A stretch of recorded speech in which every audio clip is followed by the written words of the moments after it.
Sou a babaca? Meu marido me acusou de infidelidade financeira.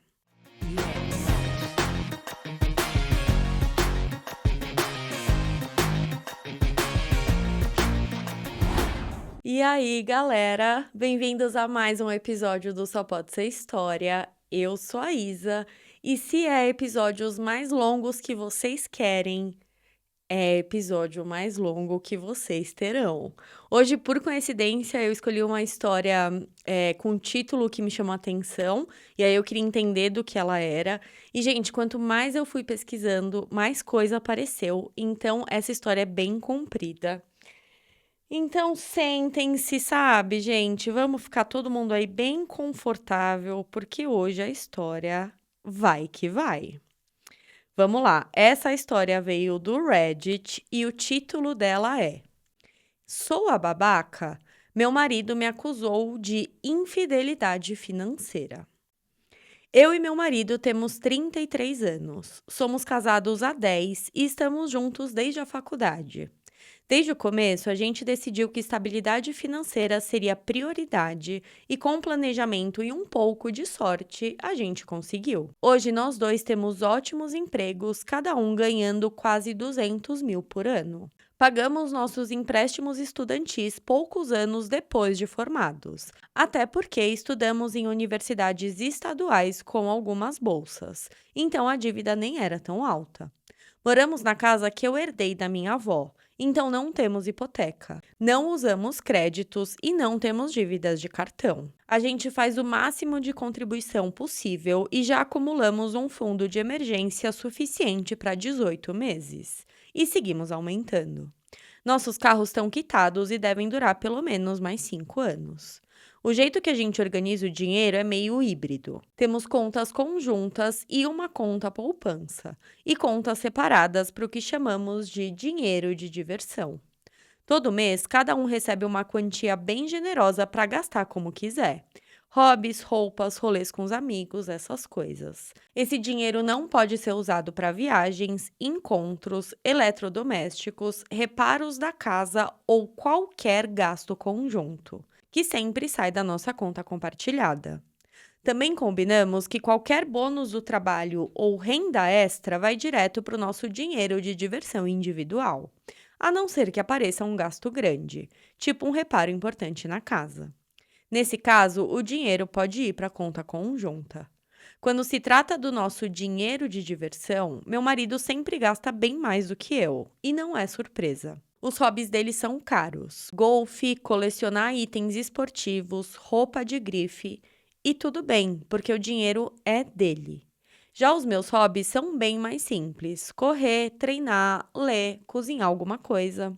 Eu também sou mais introvertida, então um ótimo rolê para mim é tomar chá com uma amiga em casa, com doces feitos por mim. Só que recentemente voltei a jogar videogame depois de anos sem encostar em nada, porque eu estava focada na carreira. Eu percebi que a minha conta de dinheiro de diversão tinha acumulado bastante, muito mais do que eu precisava, e decidi investir em mim mesma. Comprei um PC novo, uma mesa e uma cadeira gamer. No total, eu gastei em torno de 5 mil. Quando meu marido soube, ele ficou furioso. Disse que não fazia ideia que eu tinha economizado tanto e que eu deveria ter avisado antes de gastar esse dinheiro. Eu perguntei qual era o problema, já que era o meu dinheiro individual e não o nosso conjunto. Mas para ele, eu ter guardado essa quantia sem contar para ele é infidelidade financeira. Ele diz que perdeu a confiança e que agora não sabe o que mais eu posso estar escondendo. Ele quer que eu devolva tudo o que eu comprei e coloque a maior parte do dinheiro de volta na nossa conta conjunta. E ainda quer criar uma nova regra: nenhuma conta de dinheiro de diversão pode passar de R$ 2.000. E qualquer valor acima disso vai para a conta compartilhada. Uma regra que, obviamente, favorece a ele, já que ele gasta praticamente tudo todo mês e nunca junta para uma compra maior. Então, acho que ele vai comprando aos pouquinhos, né? E não chegaria aí 5 mil. E o que mais me frustra é sentir que eu tô sendo punida por ser alguém que economiza no dia a dia. Nunca passou pela minha cabeça pedir para ver quanto dinheiro o meu marido tinha. Eu não escondi nada de propósito. Ele simplesmente nunca perguntou até depois que eu comprei. Mas ao mesmo tempo, eu fico pensando se eu devia ter sido mais transparente sobre os meus planos. Então, será que eu sou a babaca? Alguns detalhes. Nós dois temos nossos próprios escritórios barra quartos de hobby na casa. Então, o espaço gamer que eu tô construindo não tá ocupando espaço dele. Eu também não costumo jogar quando ele tá em casa, a menos que ele esteja ocupado. O período que eu mais jogo é justamente quando ele tá fora jogando golfe. Eu corro de 60 a 80 quilômetros por semana, então não dá pra dizer que eu fico parada jogando. Honestamente, eu não consigo imaginar um motivo razoável pra ele se incomodar desse jeito. Eu nem vou comentar, gente, só assim. Parece aí um controle meio absurdo, né, dele em relação a ela. Porque se o combinado é cada um tem seu dinheiro, o que eu faço, o que eu deixo de fazer, querido? Agora vai pegar tudo que você gastou todo esse tempo. Com certeza passa esse valor aí que ele tá cobrando dela. Acho um grande absurdo, mas vamos lá. Eu vou para a primeira atualização. Ela começa dizendo: Meu marido finalmente se acalmou e conseguimos conversar.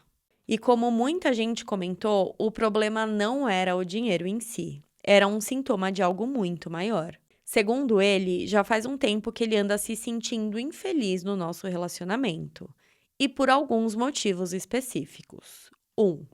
Segundo ele, o problema vai muito além do computador que eu comprei. Ele sente que está muito mais comprometido com a própria carreira do que eu tô com a minha. Mesmo que hoje a gente ganhe praticamente a mesma coisa, o teto salarial na área dele é bem mais alto do que a minha. Ele trabalha em finanças e eu trabalho com tecnologia. Ele está em um programa de formação executiva, cheio de pressão e horas extras, enquanto eu trabalho de casa fazendo algo que eu considero leve, divertido e não estou buscando crescer mais no momento. Isso está gerando ressentimento. Ele teme que, com o tempo, isso vá se acumulando e que, se ele der grandes saltos na carreira e eu não, ele acabe sentindo que eu tô ficando para trás financeiramente, que eu não estarei contribuindo na mesma proporção. Ele também comentou que, desde que eu voltei a jogar há alguns meses, tenho me dedicado menos à cozinha. Coitadinho, ele não sabe cozinhar. Eu faço praticamente todas as refeições porque eu trabalho de casa e tenho mais flexibilidade. Mas é verdade que ultimamente tenho optado por coisas mais simples. Uma salada com frango grelhado, um lanchinho no fim da tarde, em vez de pratos elaborados cheios de acompanhamento. Ele também percebeu que eu parei de montar aquelas mesas caprichadas com flores, guardanapos bonitos e tudo mais. Eu nem sabia que isso fazia diferença para ele, mas aparentemente faz. A principal linguagem de amor dele são atos de serviço, então ele tem se sentido meio negligenciado. Outra questão que ele trouxe é a minha aparência. Não tem nada a ver com peso ou corpo. Eu corro longas distâncias, sou magra e estou saudável. É mais sobre roupas, cabelo e maquiagem. Eu nunca liguei muito para isso, até porque eu trabalho de casa na área da tecnologia, onde ninguém se preocupa muito com a estética. O padrão é baixíssimo e eu já tô bem acima dele. Então meu guarda-roupa é simples e prático. Quase não uso maquiagem e no dia a dia eu prendo o cabelo num rabo de cavalo e pronto. Quando saímos para um encontro ou eventos mais arrumados, aí sim eu capricho. Mas na maior parte do tempo, ele chega em casa e me encontra de camiseta, calça de yoga e o rosto lavado. E diz que gostaria que eu fizesse mais esforço. No fim das contas, tudo isso levou a um ponto bem difícil.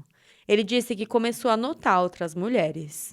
Não porque tenha me traído, ele diz que não, mas porque anda se sentindo decepcionado comigo com frequência. No ambiente dele de finanças, tem muitas mulheres super focadas na carreira, competitivas, com corpos esculturais, sempre impecáveis, glamurosas e com hobbies que ele considera mais interessantes. E ele percebe que me compara com essas pessoas. Ele diz que se sente péssimo por isso, porque sabe que eu sou uma pessoa boa e entende que tá me julgando. Que não é que eu tenha mudado, É que nos últimos anos, os objetivos e expectativas dele mudaram. E aí entra aquela história da infidelidade financeira. Para ele, o problema não é o computador, mas o fato de que eu não estaria investindo em mim mesma nem no nosso relacionamento. Como se, de certa forma, eu tivesse traindo o nosso futuro. Ele também disse que me ama o suficiente para ser honesto. E eu acredito nele. Até porque precisei insistir muito para ele admitir tudo isso. Ele disse que não quer que a gente continue se afastando, não quer viver ressentido, e ele sabe que tá pedindo demais. Eu sei que muita gente aqui provavelmente vai dizer para eu largar tudo, mandar ele passear e procurar um advogado. Mas a gente tá juntos há 10 anos. Investimos muito nesse casamento e eu quero de verdade ver se ainda existe um caminho. Então, alguns pontos. Primeiro, nós já marcamos terapia de casal e começamos na semana que vem. Eu decidi tentar, pelo menos em parte, aquilo que ele pediu. Não sei se eu consigo ou se eu quero forçar mais ambição profissional, quando eu já estou feliz com o meu equilíbrio entre trabalho e vida pessoal, e quando já estamos financeiramente muito confortáveis. Mas agora que eu sei que esses detalhes são importantes para ele, eu posso sim voltar a cozinhar com mais capricho, dar mais atenção à casa e me arrumar um pouco mais antes dele chegar do trabalho. Eu também entendo que existe o risco de eu me sentir pisando em ovos, tentando me moldar inteira para agradar. Mas honestamente, isso não vai me custar muito. Com certeza menos do que um divórcio. E eu sei que eu me arrependeria se eu não tentasse. Então, talvez não seja a atualização que vocês queriam ouvir, mas é onde estamos agora. E se ainda tiver gente interessada, eu volto para contar como foi quando começarmos a terapia e quando eu tiver uma ideia melhor de como essas mudanças estão funcionando. Gente, pra mim esse cara não quer mais nada com ela, sinceramente. Ai, é que são umas coisas assim que eu não entendo, sabe?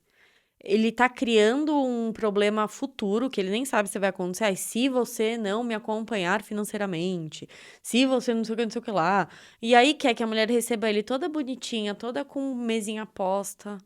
Ai, voltamos pra 1900 e sei lá quanto, sabe? Pelo amor de Deus, gente. Olha, eu tenho um sério problema com esse tipo de pedido, sabe? Eu entendo que ela tá tentando, porque ela ama o marido dela e estão juntos há 10 anos, mas eu realmente pararia um pouco pra analisar o que tá por trás disso, sabe? Nunca se importou, agora se importa.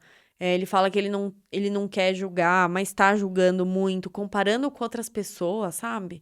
O jeito que ele trouxe isso é porque no meu ambiente de trabalho, muitas mulheres se cuidam. Ah, querido, então vai casar com a mulher que se cuida. Sabe, pô, pelo amor de Deus, eu tenho muito ranço disso. E eu queria saber de vocês o que vocês acham desse combinado deles aí dessa conta conjunta e ter uma conta desse combinado meio híbrido, que cada um trabalha e junta um dinheiro. Eu acho, sinceramente, que a gente tem que lutar pela nossa independência financeira, porque eu acho muito importante a gente conseguir se bancar e não depender do outro. Eu sou dessa opinião. Queria muito saber o que vocês acham. Se vocês acham correto ou não. Acho que não, depois de casado é tudo junto.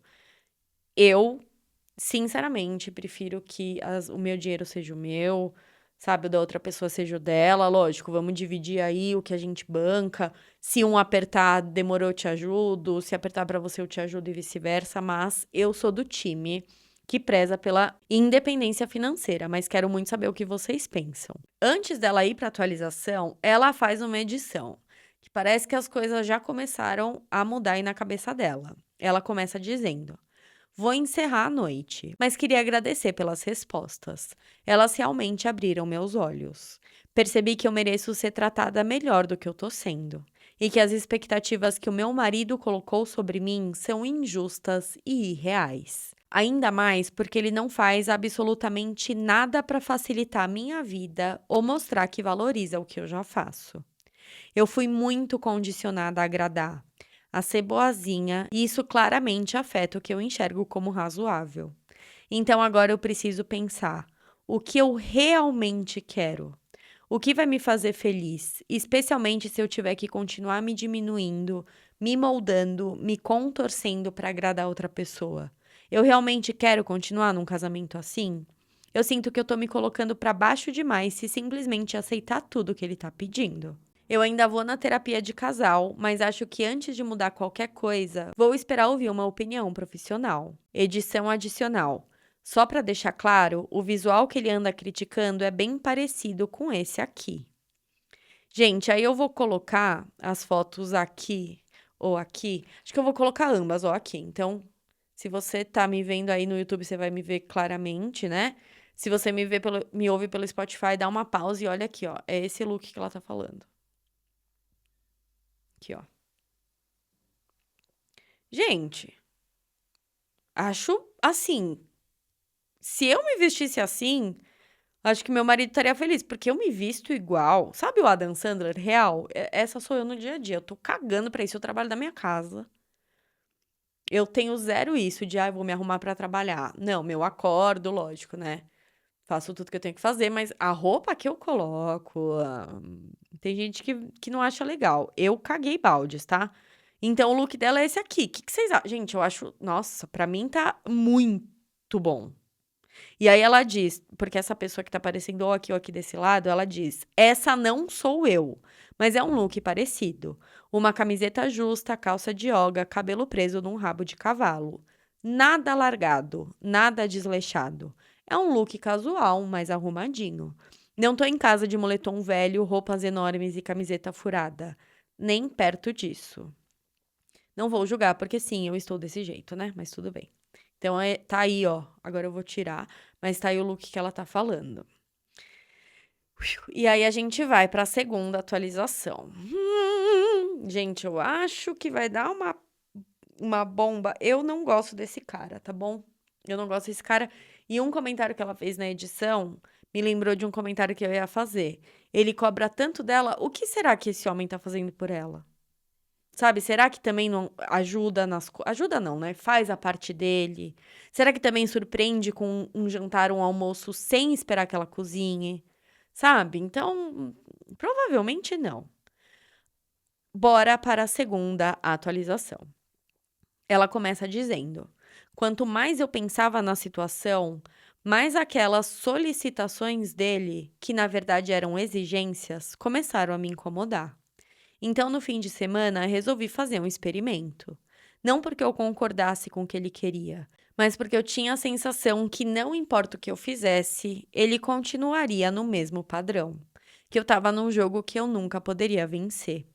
No sábado de manhã, eu fui ao salão dar um glow up.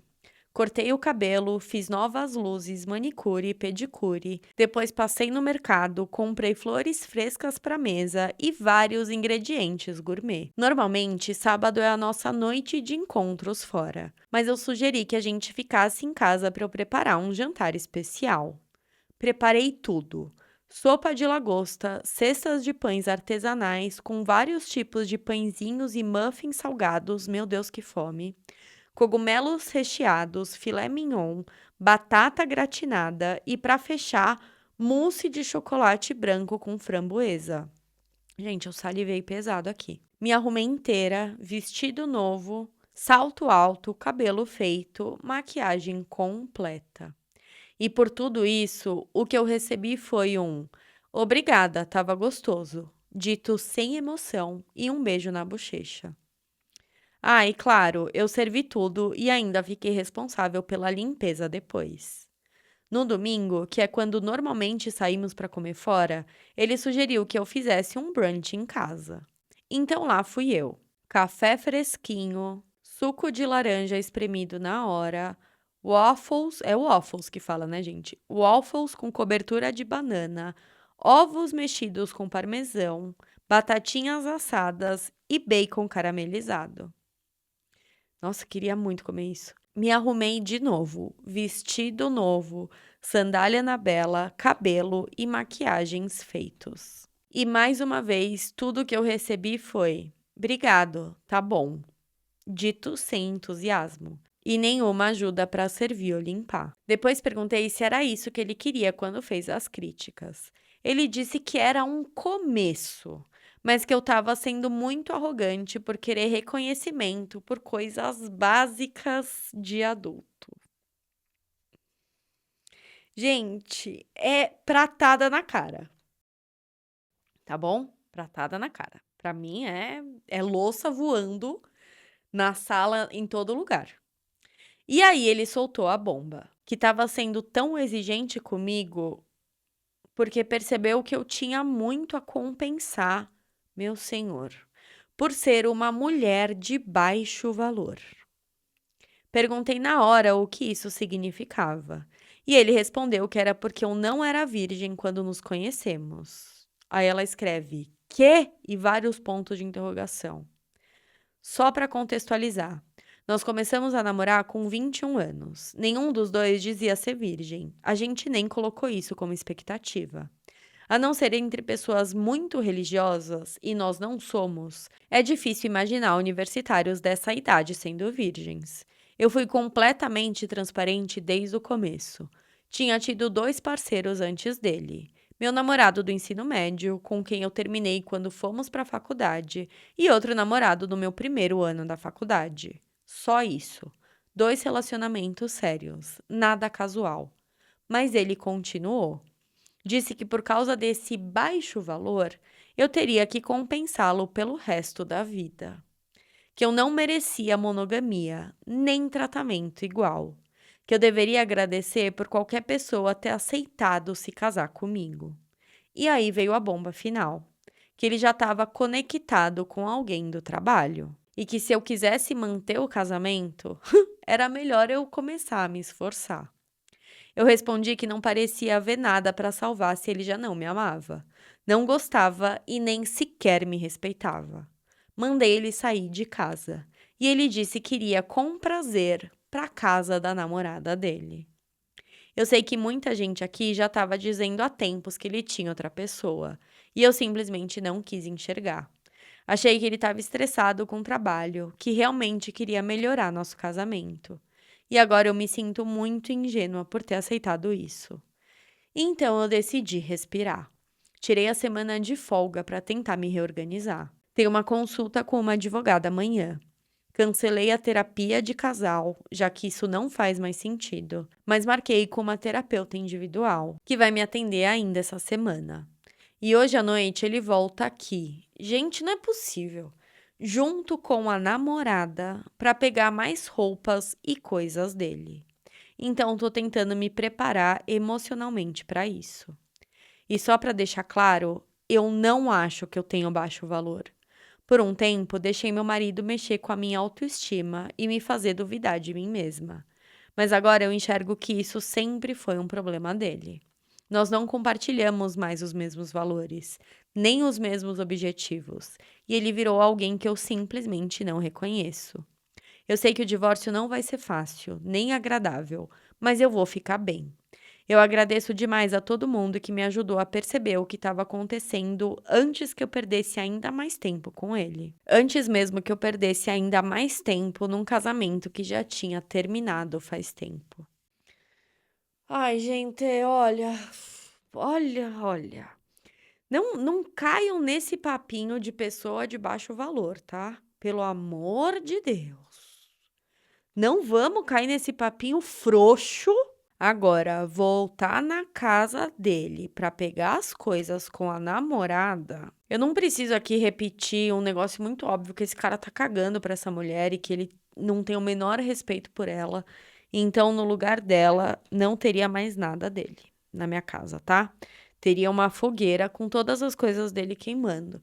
Pode falar que não é a coisa mais correta a fazer, mas eu não teria a menor condição de receber o meu marido, ex, né, eu espero, que ela já falou que vai se divorciar, graças a Deus, mas eu não receberia com outra pessoa na minha casa. E se quisesse pegar a cara, sei lá, dá um jeito aí de vir quando eu não tô. Vamos para mais uma atualização. Ela começa dizendo: Oi, gente, eu nem ia fazer outra atualização agora, mas recebi dezenas de mensagens perguntando se eu tô bem e como estão as coisas. Então, esse post é para quem veio ver como eu tô. E ela faz um resumo rápido de tudo que aconteceu até aqui. E aí, no último parágrafo, ela diz: detalhe, ele também não era virgem e nunca tinha dito nada sobre isso em 12 anos juntos. Foi aí que ele contou que estava tendo caso com uma colega mais jovem, que, segundo ele, era virgem. Então ele se mudou para a casa dela. Muita gente me perguntou essa semana como foi quando ele voltou para pegar as coisas, como foi com a minha advogada e o que aconteceu depois. Então aqui vão as atualizações para quem quiser acompanhar. Estava marcado para ele vir pegar as coisas dele na última terça, mas de última hora ele me mandou uma mensagem dizendo que não podia porque a namorada não estava se sentindo bem. E sim, como alguns já tinham suspeitado, ela está grávida. Gente, eu não tinha suspeitado. Pelo menos agora tenho essa informação por escrito, o que serve como prova do caso. Não fica só palavra contra palavra, do caso que eles estavam tendo. E eu não queria continuar nesse vai e vem, dependendo do humor dele ou da agenda dos dois. Então avisei que eu mesma empacotaria tudo e chamaria uma empresa de mudanças. Um prêmio de paciência para essa mulher. Sinceramente, achei melhor assim. Eu não queria ele, muito menos os dois, entrando na minha casa. Eu já tinha combinado com uma amiga de vir aqui naquele dia. Então, nós duas passamos a noite separando e embalando roupas e pertences pessoais. A empresa de mudanças veio ontem e levou as caixas e os poucos móveis que ele quis. Ele só pediu as coisas do escritório e a cômoda, porque, pelo que eu entendi, o apartamento onde ele está morando agora é pequeno. Preparei um inventário completinho, com fotos de tudo.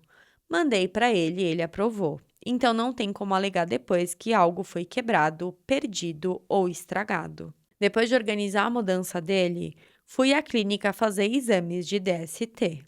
Ainda não tenho os resultados, mas por enquanto não tive nenhum sintoma. Também encontrei com a minha advogada, que disse que se eu quiser, tem um caso muito forte para pedir divórcio alegando adultério e crueldade emocional. No mínimo, isso me dá vantagem para conseguir um acordo rápido e sem drama. Aproveitei e deixei todas as finanças trancadas dentro das orientações da minha advogada. Ele não pode esvaziar a conta conjunta, nem pegar nada do que já é meu. Já atualizei todas as contas, revisei acessos, tudo certinho. E troquei as fechaduras de casa também. E seguindo o conselho de algumas semanas, decidi me livrar da cama e dos móveis do quarto que eram do casal. Todos já estão doados. Alguém veio buscar hoje à tarde. Vou redecorar tudo do zero, só com as coisas que tenham a minha cara. Enquanto isso, tô dormindo em um dos quartos de hóspedes. Também marquei um final de semana no spa. Saio amanhã de manhã e volto domingo à noite, só para respirar novos ares antes de voltar para o trabalho. E sim, mesmo depois de comprar minhas coisas, ainda tenho dinheiro de diversão sobrando para pagar a advogada, redecorar o quarto e fazer essa viagem com folga. Por enquanto, essas são as novidades. Estou até melhor do que eu imaginava, e percebendo dia após dia que esse casamento já não era bom fazia tempo. Pelo menos nos últimos 2 anos, quando ele passou a esperar que eu fizesse absolutamente tudo dentro de casa, além de carregar toda a carga emocional da nossa vida, sem receber ajuda, reconhecimento ou gratidão. A nova namorada dele que lute. Mais uma vez, obrigada pelo carinho de todo mundo. Agora eu preciso me arrumar para o meu fim de semana no spa. Então desculpe se eu não responder algumas mensagens ou comentários. Espero que não tenha mais nenhuma grande atualização por um tempo. Meu único desejo agora é um divórcio simples, rápido e sem turbulência, para eu conseguir seguir com a minha vida. Então mandem boas energias e torçam por mim, fofa. Gente, que bom que vai se divorciar. Eu fico muito feliz que ela se tocou. E sabe uma coisa que eu faria, no lugar dela, que eu já vi em vídeos aí, provavelmente pelo TikTok? Que quando um cara ou uma mulher, alguém, trai a pessoa junta todas as coisas. Gente, isso é cruel, mas eu faria facilmente. A pessoa junta todas as coisas, né, da pessoa que tá se livrando e joga glitter. E taca ali glitter sem dó. Porque nunca vai conseguir limpar. Vai demorar anos. E vira e mexe, você vai achar um glitterzinho aí. Então, se eu fosse ela, eu jogaria glitter aí por todo lado. E antes de eu ir para mais uma atualização, porque ainda tem, hein, gente? Aí, senta que lá vem história. Eu vou pedir já, por favor, para se você me ouve pelo Spotify, gente, por favorzíssimo, vai lá seguir o podcast para você saber toda vez que lança episódio novo. Dê a sua nota, por favor, se você me ouve pelo YouTube ou me vê também pelo YouTube. E inscreva-se no canal, por favor. Se você puder também me dar uma força em ambos. Gente, isso me ajuda demais, faz com que o podcast seja entregue aí para mais pessoas. E se o podcast der cada vez mais certo, eu venho com mais histórias mais vezes por semana. Então, por favor, me dá essa força, tá bom? E vamos lá para a nova atualização. Para quem talvez não lembre, no começo do verão eu fiz uma série de posts contando que meu marido, vamos chamá-lo de Felipe, me acusou de infidelidade financeira, porque eu usei meu próprio dinheiro para comprar minhas próprias coisas. Tudo dentro do combinado. Depois ele mudou a narrativa e disse que o verdadeiro problema era a minha carreira. E aí ele veio com a bomba. Me chamou de mulher de baixo valor, porque eu não era virgem quando nos conhecemos, algo que nunca tinha sido um problema antes. E logo depois admitiu que estava me traindo com uma colega de trabalho, a Natália, que agora está grávida. Na última atualização, ele já tinha se mudado para a casa dela e o processo do divórcio estava começando. Voltei para atualizar porque muita gente querida tem me mandado mensagem. Desculpa ter sumido, mas assim que eu voltei daquele final de semana no spa, eu entrei de cabeça no processo com a minha advogada para negociar o acordo do divórcio. E achei melhor não comentar nada online enquanto a parte legal ainda estava sendo definida. A boa notícia é que chegamos a um acordo bem rápido e tudo já está assinado. Agora só falta a data do tribunal, que pode levar alguns meses. Não saiu tão vantajoso quanto talvez muita gente aqui gostaria, mas eu queria resolver isso rápido. E consegui tudo que realmente era importante. A casa que herdei da minha avó é 100% minha, incluindo todos os móveis que já estão comigo. Minhas contas de aposentadoria e minha conta do dinheiro de diversão também ficaram só comigo. No restante, eu precisei entregar 75% dos outros valores em dinheiro. Mesmo ele não estando no documento da casa, ele realmente contribuiu bastante com a grande reforma e manutenção ao longo dos anos. Então, para mim, faz sentido. E tá tudo bem, porque eu ainda tenho bastante dinheiro guardado. Sou bem econômica e consigo reconstruir minhas reservas rapidinho. O acordo também deixa claro que nenhum de nós tem direito sobre o dinheiro passado, presente ou futuro um do outro. Então, se por acaso ele perdeu o emprego antes da audiência, eu não fico obrigada a pagar pensão. No fim das contas, é um acordo muito positivo para mim e me dá muita segurança. E para quem estivesse perguntando como foi tudo tão rápido, no meu estado existe a opção de divórcio por consentimento mútuo. Ou seja, se as duas partes chegam ao acordo sobre o dinheiro e bens, não precisam passar por um período obrigatório de separação. E como a Natália está grávida, meu quase ex também queria resolver tudo quanto antes. Mas agora vem a parte realmente interessante da atualização. No fim de semana passado, logo depois de assinarmos a papelada, a Natália entrou em contato comigo. Ela perguntou se poderíamos nos encontrar para conversar. Talvez eu devesse ter dito não. Mas vou ser sincera, eu fiquei curiosa sobre essa tal menina de 24 anos, até pouco virgem, que participou da traição. Então aceitei encontrar com ela para um almoço. Primeiro, um detalhe importante: Natália está muito grávida, já no terceiro trimestre. Ela confirmou que o bebê nasce em meados de outubro, o que significa que o caso entre os dois começou muito antes dele admitir. Mas enfim, isso já é passado porque o divórcio já está concluído. Só que depois de um bate-papo educado, porém gelado, ela soltou a seguinte pergunta: Então, quando que você vai se mudar da casa? Porque, segundo ela, meu marido já tinha sido paciente o suficiente, me dando tempo para reorganizar minha vida. E que o apartamento que eles moram é pequeno demais para um bebê. Eu disse que ela devia estar confundindo tudo, porque a casa é minha, é herança da minha avó.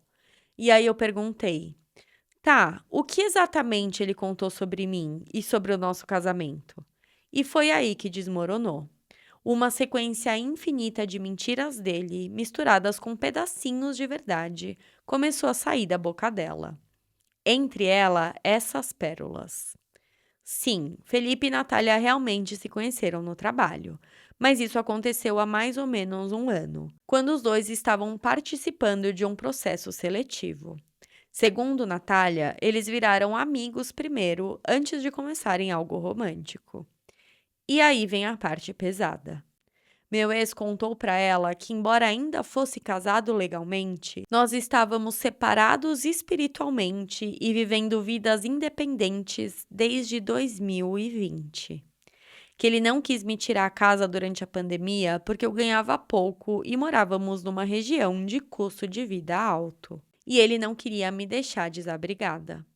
Mas piora, ele disse para Natália que nos conhecemos no início dos nossos 20 anos, quando ele estava me mentorando num curso supletivo. Segundo ele, eu era uma desistente da escola, lutando contra a dependência química e que ele tinha me resgatado, que me ajudou a ficar limpa, me preparou para terminar os estudos e vinha me sustentando desde então, enquanto eu tentava aos poucos cursar faculdade. Ele contou a ela que eu estava estudando para entrar na área de TI, que eu atualmente ganhava 45 mil por ano como técnica de suporte e que ele só queria garantir que eu tivesse dinheiro para pelo menos morar num estúdio. E ainda disse que nos separamos porque eu tinha tido uma recaída e que ele não podia se relacionar com uma viciada. Tudo isso é absolutamente falso. Meu único histórico de drogas é ter dividido um baseado na faculdade umas 4 ou 5 vezes. Nada além disso. E sim, Natália realmente é aquela jovem de 24 anos, super dotada academicamente, que ainda era virgem. Mas ela ficou meio desconcertada ao descobrir que Felipe me contou isso. Disse que não era por moralismo. Ela só estava focada em estudar e trabalhar e nunca priorizou relacionamentos. E que, em geral, os caras da idade dela só queriam encontros casuais, e especialmente os mais novos, e ela não tinha interesse nisso. Já o meu ex, segundo ela, foi quem parou, ouviu, quis conhecer de verdade e parecia interessado em algo sério. Perguntei se a gravidez tinha sido planejada. Ela disse que não, claro que não, mas que era um milagre, porque o Felipe tinha feito vasectomia. Então eles entenderam isso como um sinal de que deveriam seguir com a gestação. Não, ele nunca fez vasectomia. Como a gente planejava não ter filhos, eu sugeri algumas vezes ao longo do casamento, e ele sempre recusou, dizendo que não queria alterar o próprio corpo. Então o controle de natalidade sempre ficou comigo. No fim das contas, tudo indica que Natália não tem muita culpa nessa história. Nós que já temos mais estrada, provavelmente desconfiaríamos de um homem que diz estar separado, mas continua legalmente casado e morando junto. Mas ela nunca teve experiência com relacionamento. Dá pra entender porque ela acreditou nele. E sendo bem sincera, nem eu, que era a esposa dele, percebi que algo estava errado até poucos meses atrás. E é claro que a Natália não queria acreditar em mim. Eu não a culpo. Ela tá com ele há quase um ano, grávida de mais de 7 meses, prestes a ter um bebê, pronta ou não. Não dá pra simplesmente aceitar que foi tudo uma mentira. Eu não tinha como rebater tudo na hora, mas mostrei algumas provas. Uma foto minha adolescente com a minha avó na frente da casa que eu herdei e meu perfil do LinkedIn mostrando o meu trabalho e a minha formação. Disse para ela fazer o que ela achasse melhor com aquilo. Pedi que ela se cuide e que fique segura e me despedi. Foi tudo extremamente estranho, surreal. Desculpem pelo tamanho da atualização, mas achei que quem vem acompanhando a novela merecia saber dessa virada. Não sei se volto a atualizar, talvez daqui a um ano, quando eu já tiver processado tudo com bastante terapia. Quanto ao Felipe e ela, agora é responsabilidade deles. Eu torço para que ela acorde e vá embora, mas sendo realista, eu não tenho muita esperança. Ele sempre consegue distorcer tudo a favor dele. É o que ele faz. Mas isso já não é mais problema meu. E não é mesmo mais problema dela agora. Que furada que essa Natália se enfiou. Agora, gente, não sei se ela é tão ingênua assim, né? 24 anos a gente já sabe muito bem Não é uma pessoa que ele encontrou num ambiente muito ingênuo, assim, que eu digo, ela já trabalha, sabe, ela trabalha numa área de finanças, não sei se tanta ingenuidade também cabe aqui. Entendo que ela nunca se relacionou, mas cara, você não se relaciona, mas você convive em sociedade, você sabe mais ou menos como é, né? Você vê filme, você ouve podcast, você, sei lá, vê documentário. Você sabe um pouquinho. Não sei se essa Natália é tão ingênua assim como a Alpi acha que ela é. Mas eu sinto muito por ela, por ter se enfiado, vai ter um filho desse cara péssimo. E vamos lá para a última atualização. Ela chama essa atualização de atualização pós-divórcio. Oi, gente! Preparem-se, porque essa atualização é longa. Na última vez que eu falei com vocês, o acordo de divórcio já tinha sido fechado e eu estava protegida com relação aos bens que realmente importavam. E eu tinha acabado de me encontrar com a amante do meu ex, a Natália, a pedido dela. E foi nesse almoço que tudo ficou claro. Meu ex tinha mentido para ela sobre praticamente tudo. Disse que a casa era dele, quando na verdade é minha, herdada da minha avó. Disse que eu não tinha completado escola, que eu era subempregada com histórico de drogas, quando eu tenho um mestrado e um emprego super bem pago em tecnologia. Disse que estávamos separados espiritualmente há anos, quando eu só descobri a traição no começo do ano passado. E claro, afirmou que tinha feito vasectomia, o que nunca aconteceu, apesar de ele insistir durante anos que não queria ter filho. Eu contei tudo para Natália. Mostrei provas, documentos, fotos, tudo que eu tinha ali comigo. Mas ela não parecia acreditar e voltou para casa com Felipe. Muita gente vinha me perguntando como as coisas estavam, mas eu queria esperar o divórcio ficar totalmente finalizado para deixar a poeira baixar um pouco. E agora eu tenho uma boa notícia. Estou oficialmente divorciada. Palmas pra Opi! A sentença final saiu há algumas semanas e tudo aconteceu de forma surpreendentemente tranquila. Eu sou muito grata por morar no estado onde existe a opção de divórcio por consentimento mútuo. Porque quando as duas partes conseguem chegar a um acordo, o processo é rápido e sem drama extra. No capítulo Felipe e Natália, depois da última atualização, tudo ficou quieto por algumas semanas. Até que ela, já quase dando à luz, entrou em contato de novo. Ela queria saber se eu tinha reconsiderado a proposta dela. Me pagar 17 mil para eu sair rápido da minha casa, para que os dois pudessem se mudar para lá. Só lembrando, essa é a casa que eu herdei da minha avó, totalmente quitada e no meu nome. Mas meu ex contou para ela que a casa era dele e que ele só estava sendo generoso me dando um tempo para me reorganizar financeiramente antes de me despejar. Foi aí que eu respirei fundo e decidi montar um dossiê completo das mentiras dele e mandar para Natália. Eu enviei a escritura e os registros de IPTU, comprovando que a casa está no meu nome. Cópias dos meus diplomas, mostrando que eu não abandonei a escola. Informações sobre associações profissionais e prêmios que eu já recebi, além da comprovação de renda. Cópias de todos os meus testes toxicológicos dos meus últimos 5 anos. Aí ela diz: meu trabalho exige, eu faço de 2 a 3 por ano, provando que eu não sou uma usuária de drogas. Fotos com datas e prints mostrando que ainda estávamos em um relacionamento romântico quando eles já estavam juntos. E até encontrei uma troca de mensagens de alguns anos atrás, na qual discutíamos a possibilidade de vasectomia e a decisão final dele dizendo não fazer o procedimento. Alguns dias depois, a Natália respondeu, e ela acreditou em mim. Mas no fim não fez diferença, porque o Felipe conseguiu convencê-la de que mentiu por motivos muito nobres. Segundo a versão dos dois, eles se conheceram no trabalho e sentiram uma conexão irresistível, quase inevitável.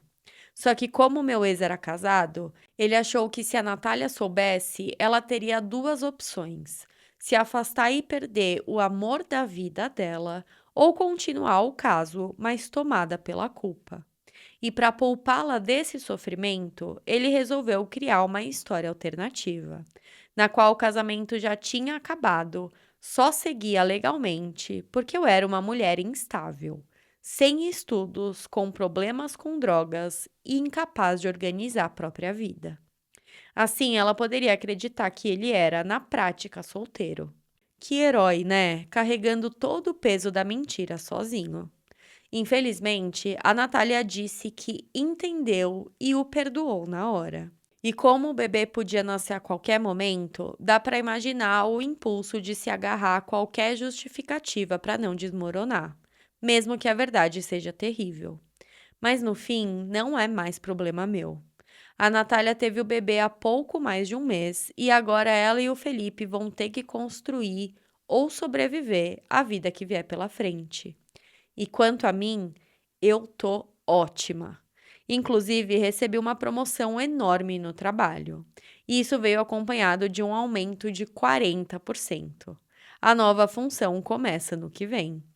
A casa é grande demais só para mim, então hoje moro com mais duas pessoas. Uma amiga que também está passando por um divórcio e a minha prima, que está na casa dos 20 e poucos anos e se mudou para a cidade a trabalho. Estamos adorando a convivência. Tem sido leve, divertida e acolhedora. Ainda não tô pronta para voltar a namorar. Eu continuo na terapia, digerindo tudo que eu vivi, mas estou me reconstruindo, me reencontrando e animada para as próximas aventuras que a vida trouxer. Provavelmente esse será o meu último post agora, porque sinceramente a história deles já não tem mais nada a ver comigo. Estamos oficialmente divorciados, não temos mais vínculos financeiros nem emocionais, e a melhor coisa que posso fazer agora é seguir minha vida, numa nova fase livre dele. Obrigada a todo mundo que acompanhou essa história durante boa parte desse ano. Eu sou muito grata pelo apoio, pelo carinho e pelo conselho que eu recebi até aqui. Ai, gente, que alívio uma mulher se livrando de um merda. Agora, coitada da Natália. Coitada da Natália, porque puta merda, vai ter pra sempre aí um vínculo com esse cara, né? Que teve um filho aí com esse cara. Infelizmente, eu acho que com o tempo, eu ouso dizer que com o tempo ela vai se tocando, as coisas, a ficha vai caindo, e que um dia ela vai também se livrar dele, eu espero. Porque parece que é um homenzinho que quer a mulher arrumadinha, bonitinha, com comidinha na mesa. Sabe? Faça-me o favor, meu filho, vá procurar o que fazer. E, gente, é isso. Essa história foi cumprida, uma montanha russa aí de emoções. Lógico que nenhuma história fica completa sem o comentário de vocês. Então, por favor, deixem nos comentários o que vocês acharam da história de hoje. Eu tô tentando trazer episódios um pouquinho mais longos. Eu perguntei hoje no grupo do Telegram se o pessoal prefere histórias mais curtas, mais longas ou um mix aí de ambas. Eu quero muito saber também o que vocês acham. Se vocês quiserem entrar lá no Telegram, o link tá na descrição do episódio. Entra lá pra me ajudar aí com as dúvidas que eu tenho, pra vocês darem a opinião de vocês também. Esse é o meu lembrete de sempre, gente, pra por favor se inscrever no canal, caso você não seja inscrito. Se você me ouve pelo Spotify, por favor, siga o podcast, dê a sua nota. Qualquer sugestão é sempre muito bem-vinda. E por hoje é só, pessoal. Muito obrigada por terem ficado até aqui. A gente se vê no próximo episódio. Tchau, tchau!